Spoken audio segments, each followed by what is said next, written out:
Good day, everyone. Welcome to today's section. Today, we are going to talk about a famous case in Nigeria. This case occurred in 2019, and the case is between ABC Transport Company Limited versus Omotoye. Now, let's consider the facts or background to that case. ABC Transport Company Limited versus Omotoye arose from a dispute over a contractual relationship between a passenger and a transport company. The respondent, Omotoye, was a passenger aboard one of the appellant commercial boxes when the vehicle was involved in an accident that resulted in personal injuries to him.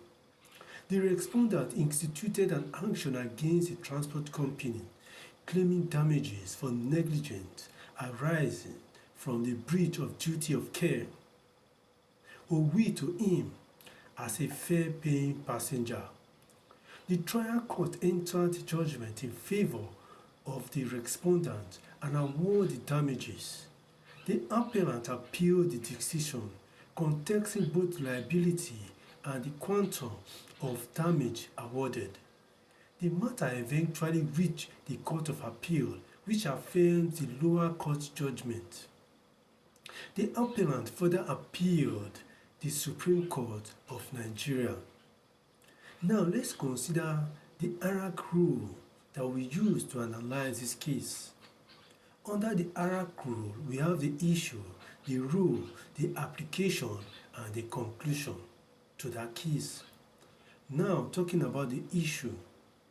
The central issue before the court was whether the appellant transport company was liable in negligence to the respondent passenger who was injured during the course of the journey, and if so, whether the damages awarded were appropriate in the circumstances. Now, talking about the rule, under Nigerian tort law, a common carrier owes a non-delegable duty of care to its passengers.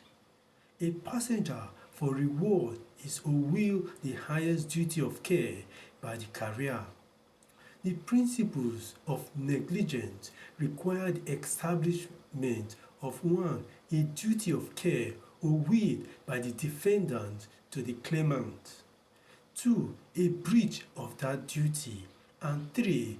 Damage suffered by the claimant as a proximate result of the breach, as affirmed in Donoghue v. Stevenson in 1932 and adopted in Nigerian jurisprudence.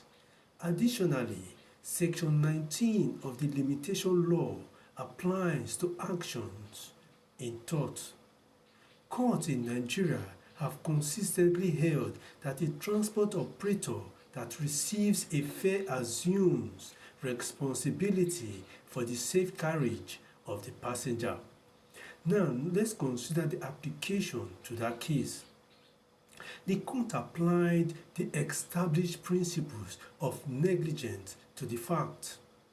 The respondent was a fare-paying passenger aboard the appellant's box, thereby creating a proximate relationship between the parties. The appellant, as a commercial transport company, owed the respondent a duty to ensure his safety conveyance. The accident that caused injury to the respondent was attributed to the manner in which the vehicle was operated. The appellant failed to demonstrate that it exercised the requisite degree of care to discharge its duty. Liability was therefore established on the fact. On quantum of damages, the court examined the injuries sustained and found the award reasonable. Now, let's consider the conclusion to that case.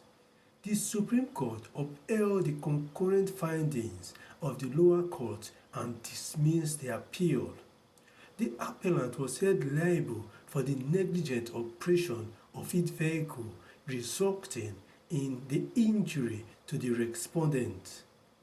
The judgment affirming the award of damages was sustained. This case reinforces the principle that commercial transporters in Nigeria bear a non-delegable duty to ensure the safety of the fare-paying passenger. I want to thank you for being part of today's section. Don't forget to subscribe. Bye for now.